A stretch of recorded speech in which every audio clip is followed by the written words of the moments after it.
તમે આવી કોમેડી યુદ્ધની કહાની કોઈ દિવસ નહીં સાંભળી હોય કઈ ખબર નહીં હો.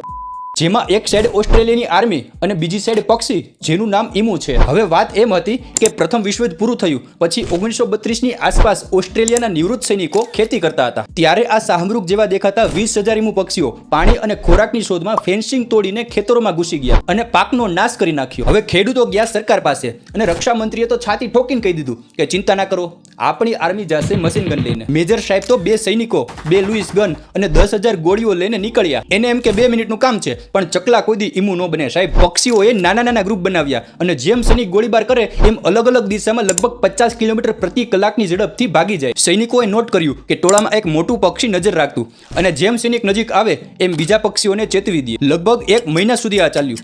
હજારો ગોળી વપરાઈ ગઈ. પછી સરકારે કીધું કે ભાઈ પાછા આવી જાવ, આ પક્ષીઓને હરાવવા આપણું કામ નહીં. મીડિયામાં ઓસ્ટ્રેલિયા આર્મીની ખૂબ મજાક ઉડી.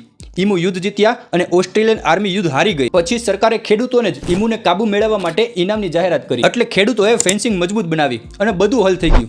તો પેલા જ આવું કર્યું હોત તો. પણ આજે આ ઘટના દુનિયાની ફની વોર તરીકે ઓળખાય છે.